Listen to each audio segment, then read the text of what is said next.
মাছের রাজা ইলিশ মাছ। আর আজকে এই মাছ রান্না করাই আমার কাজ। আর এত কষ্ট করে রান্নার স্বাদটাও হয়েছে কিন্তু বিন্দাস। আসসালামু আলাইকুম সবাইকে। আমার হাতে ইলিশ মাছ, তার এত বড়। আজকে জমে রান্না হবে। কি রান্না হবে জানেন? বিখ্যাত সরিষা ইলিশ। আমার নাম বলতে কেমন যেন জিভে পানি চলে আসছে। চলুন আমি আজকে কিভাবে সরিষা ইলিশ রান্না করি, আমার রান্নার রেসিপি কিন্তু অনেক ভালোভাবে দেখে নিন, কারণ আমার রান্নার স্বাদ কিন্তু অনেক। তো আমি ফার্স্টেই মাছটা সুন্দরভাবে আঁচড়ে নিব। তো আমি মাছটা কেটে নিচ্ছি।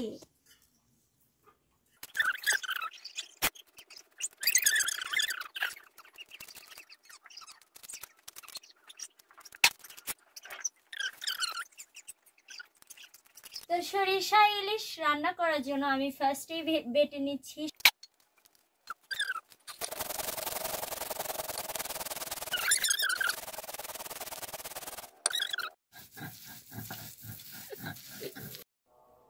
দেখতেই পাচ্ছেন আমি পেঁয়াজ কয়েকটা কেটে নিয়েছি, এগুলো সুন্দর করে বেটে নিব। তো আমার রান্নার জন্য লাগতেছে মাছ, তো দেখতেছেন সুন্দর করে ধুয়ে নিয়েছি। এই যে সরিষা বাটাও বেটে নিয়েছি, তারপরে কাঁচামরিচ আমি কেটে নিয়েছি, পেঁয়াজ কুচি এবং এটা জিরা এবং পেঁয়াজ বাটা। আমি চুলাটা ধরাই নেব। আমার মনে হয় যে মাটির চুলার রান্না খাওয়ার আলাদা একটা টেস্ট, সো আমি মাটির চুলাতেই রান্না করতেছি।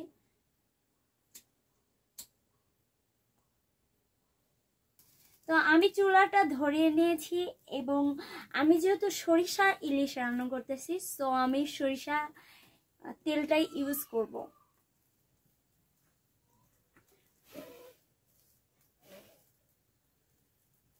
তো আমি পরিমাণ মতো তেল দিয়ে দিলাম। এবার আমি পেঁয়াজ কুচি দিয়ে দিচ্ছি। তো আমি বাটাটা দিয়ে দিচ্ছি।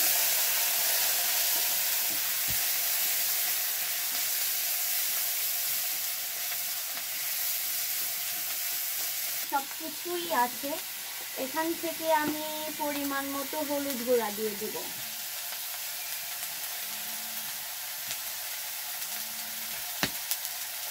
এখন আমি দেব মরিচের গুঁড়া পরিমাণ মতো।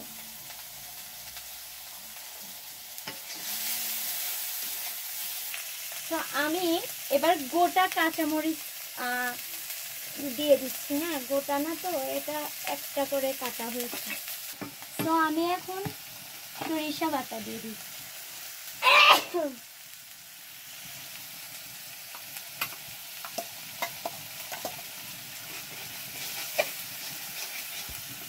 তো আমি এখন লবণ দিয়ে দিব।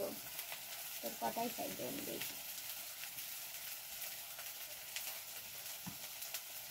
তো আমি যেহেতু সবকিছু দিয়ে দিছি, আর একটা জিনিসই বাকি থাকে, সেটা হচ্ছে ইলিশ মাছ। তো আমি একটা করে করে ইলিশ মাছ দিয়ে দিচ্ছি।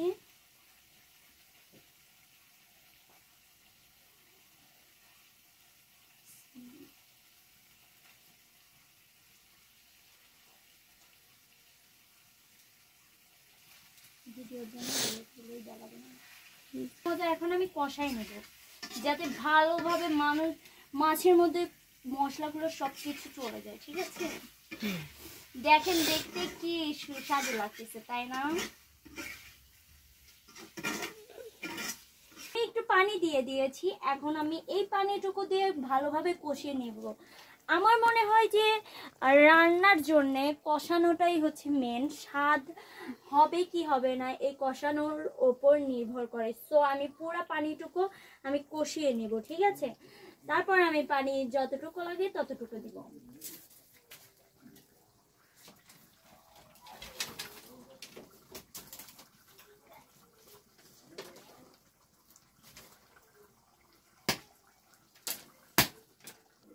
So, come.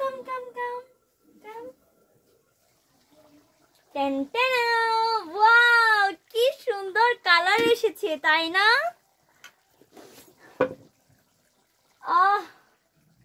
তো আমি এখন তুলে নিচ্ছি। ঢেলে নাও তো। ওয়াও কত সুন্দর। শুধু রান্না দেখলেই হবে, আসলে টেস্ট করে তো দেখতে হবে যে কেমন স্বাদ। চলুন টেস্ট। সো গাইস, এত পরিশ্রমের রান্না খেয়ে দেখবো না তা কখনো হয়? আমার তো দেখেই জিভে পানি চলে আসছে। সো গাইস, আমি এই পিসটা নেব, সব থেকে বড় পিসটা, কারণ আমি নিজে রান্না করেছি। সো আমি কেন বড় পিস নেব না? ওয়াই?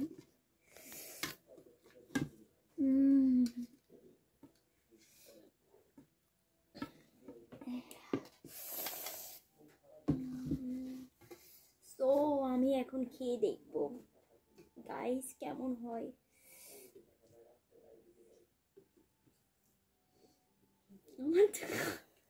খাওয়ার আগে কেমন যেন লাগবে। নিজের রান্না, বিসমিল্লাহ।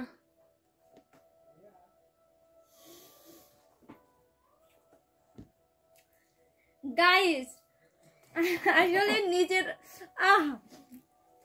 মানে নিজের রান্না বলে প্রশংসা করতেছি তা না, সত্যি ট্রাস্ট মি এত সুন্দর হয়েছে, মানে মুখে লেগে থাকার মতো। মানে নিজের রান্নার প্রশংসা এভাবে করতে হয় না। যদি আমার পাশে কেউ থাকতো, হয়তো বা আমার ফ্যামিলিকে যেহেতু ভিডিওর সামনে আনি না, সো আমার মিডিয়ার জগতে কেউ যদি থাকতো, নাইমা আপু, মেম আপু, সবাই মানে আদার্স যেই থাকতো, যদি খাইতো, আপনাদের রিভিউ দিত আসলে কিরকম, মানে আমি আর কথা বলতে পারতেছি না, এত টেস্ট আমি এর আগে কখনোই খাই নাই। সত্যি এত সরিষা ইলিশ যে এত টেস্ট হয়, বাপরে।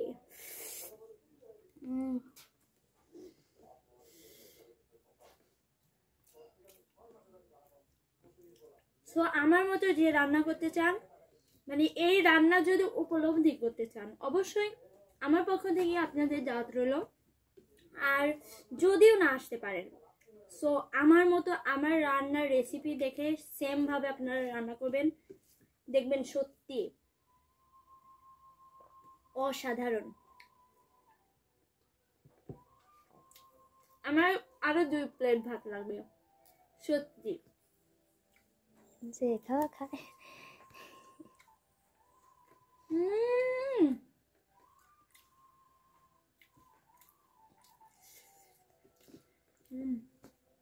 সিরিয়াস, আমি পাগল হয়ে যাবো। আমি এইভাবে খাইলে 2 দিনে মোটা হয়ে যাবো, সত্যি 2 দিনে।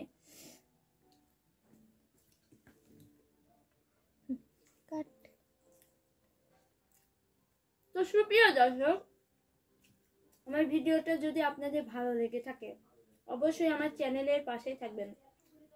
আর এরকম ভিডিও যদি আরো পেতে চান, আমার চ্যানেলে সাবস্ক্রাইব করে রাখবেন, রেগুলার নোটিফিকেশন পাবেন। আর আমার চ্যানেলে সবাই পাশে থাকবেন। সে পর্যন্ত যে যেখানেই থাকুন, ভালো থাকুন, সুস্থ থাকুন। আল্লাহ হাফেজ। এখন আমি খাবো।